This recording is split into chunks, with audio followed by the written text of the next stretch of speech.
பார்த்தா தடி எடுத்தவங்களாம் தண்டல்காரன்ற மாதிரி அவங்கவுங்க தலைமை எப்படி இருக்குதோ அதை பார்த்து தான் கீழே இருக்கக்கூடிய நிர்வாகம் இருக்கு. இங்க தலைமையே சரியில்லையா? ஊழல் பண்ண ஊழியர்களை அவங்க சஸ்பெண்ட் மட்டும் பண்ணி விட்டுட்டு எந்த குறையுமே பண்ணாம முறையா வரி கட்டிட்டு இருக்க பொதுமக்களை மறுபடியும் வரி வசூல் பண்றதுக்கு எல்லோ நோட்டீஸ் அனுப்புறாங்களே, இது எந்த விதத்துல நியாயம்? மக்கள் வரிப்பணத்தை கையாடல் செய்யும் நிகழ்வு தாம்பரம் மாநகராட்சியில் தொடர்கதையாகி வருகிறது என வேதனை தெரிவிக்கின்றனர் அப்பகுதி மக்கள். போலியான ரசீது கொடுத்து மக்களிடம் வரி வசூலிக்கப்பட்டிருப்பதாகவும் வரி செலுத்தவில்லை என கூறி மக்களுக்கு தாம்பரம் மாநகராட்சி நோட்டீஸ் வழங்கி இருப்பதாகவும் மக்கள் வேதனை தெரிவிக்கின்றனர். கடந்த 2021ஆம் ஆண்டு ஆகஸ்ட் மாதம் தாம்பரம் மாநகராட்சியாக தரம் உயர்த்தப்பட்டது. மாநகராட்சி என பெயர் மாற்றம் செய்யப்பட்டு மக்களிடம் வரி என்கின்ற பெயரில் வசூல் வேட்டை நடந்தாலும் குடிநீர் பிரச்சனை, கழிவுநீர் பிரச்சனை, சாலை பிரச்சனை என பல பிரச்சனைகளுக்கு தீர்வு காணப்படவில்லை.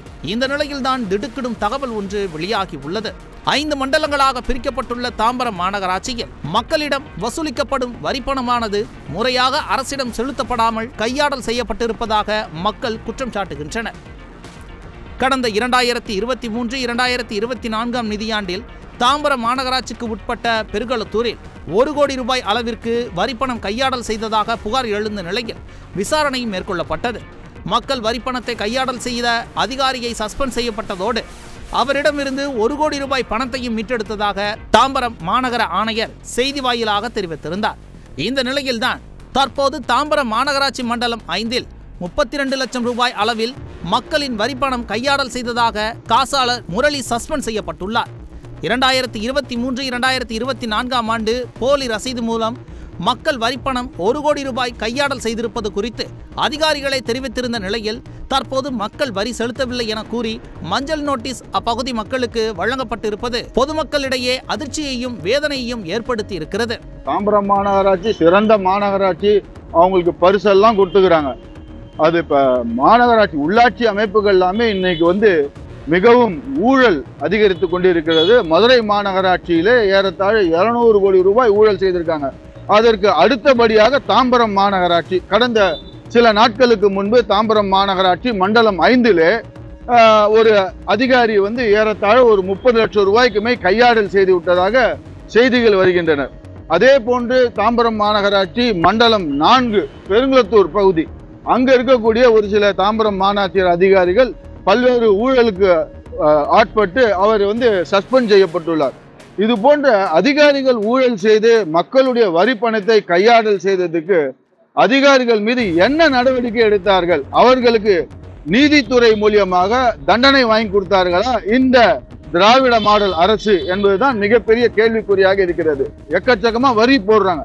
அவங்க பேர்ல தான் பாமர மக்கள் மீது வரி அதிகமா போட்டு இது போல ஒரு அட்டூழியங்கள் செய்திருக்கிற இந்த அரசு, திராவிட மாடல் அரசு, ஏன் இது போல ஊழல் செய்கின்ற இந்த அதிகாரிகள் மீது நடவடிக்கை எடுப்பதில் தான் பொதுமக்கள் கேள்வி. சொன்னாரே முதல்வர், நான் சர்வாதிகாரியாக மாறுவேன், சாட்டையை சுழற்றுவேன் முதல்வர் சொன்னாரு. எங்க போச்சு அந்த சர்வாதிகாரம்? எங்க போனது? ரெண்டாவது இப்ப ஒரு 10-15 நாளைக்கு முன்னாடி முதல்வர் சொன்னார்னு ஒரு அறிக்கை வந்துச்சு நாளிதழ்ல, பிரபல நாளிதழ்கள்ல. இந்த உள்ளாட்சி அமைப்புகள் இருக்கக்கூடிய எல்லா கவுன்சிலர்களும் ஊழல் புகார்லாம் வந்துச்சுன்னா அவங்க உடனடியா பதவி அவங்களா தாமாக முன் பதவியை ராஜினாமா செய்ய வேண்டும். எவ்வளவு கவுன்சிலர்கள் ராஜினாமா செய்திருக்கிறார்கள். அந்த ஊழல் என்பது பெருகி கொண்டுதான் இருக்கிறது. மாநகராட்சியுடைய நிர்வாக சீர்கேடு ஏற்கனவே அந்த யாரெல்லாம் டூப்ளிகேட் ரெசிப்ட் கொடுத்து பணம் வாங்கப்பட்டு பாதிக்கப்பட்டாங்களோ அந்த பொதுமக்களுக்கு உங்களுடைய அசையும் சொத்து அசையா சொத்து நீங்க 2023-24 ஆண்டுக்கு உண்டான வரி கட்டாம இருக்கிறீங்க, அதனால 25-26 நீங்க கட்ட முடியாது, சேர்த்து கட்டணும்னு சொல்றாங்க. அதாவது பணம் திருடப்பட்டு முறைகேடு நடந்து ஊழல் பண்ண ஊழியர்களை அவங்க சஸ்பெண்ட் மட்டும் பண்ணி விட்டுட்டு எந்த குறையுமே பண்ணாம முறையா வரி கட்டிட்டு இருக்க பொதுமக்களை மறுபடியும் வரி வசூல் பண்றதுக்கு எல்லோ நோட்டீஸ் அனுப்புறாங்களே, இது எந்த விதத்துல நியாயம்? பல மடங்கு வரிகளை உயர்த்திய தாம்பரம் மாநகராட்சி எவ்வித அடிப்படை வசதிகளும் செய்து தராத நிலையிலும் மக்கள் தாங்கள் சம்பாதிக்கும் பணத்தில் வரி செலுத்தி வருகின்றனர். அந்த வரி பணத்திலும் கையாடல் நடக்கிறது என்றால் இதை வெறுமனே அதிகாரிகள் செய்கிறார்களா அல்லது இந்த கையாடல்களுக்கு பின்னால் ஆளும் தரப்பினர் இருக்கிறார்களா என மக்கள் சந்தேகிக்கின்றனர். மதுரை மாநகராட்சியில் பல முறைகேடுகள் இருந்த நிலையில் ஸ்டாலின் மண்டல குழு தலைவர்களை ராஜினாமா செய்ய வைத்து திமுகவினரின் கொள்ளையை அம்பலப்படுத்தினார். அதுபோல் தாம்பரத்தில் யார் யார் எவ்வளவு கொள்ளையடித்திருக்கிறார்கள் என்பதை முழுமையாக விசாரிக்க வேண்டும் என்கிறார்கள் மக்கள்.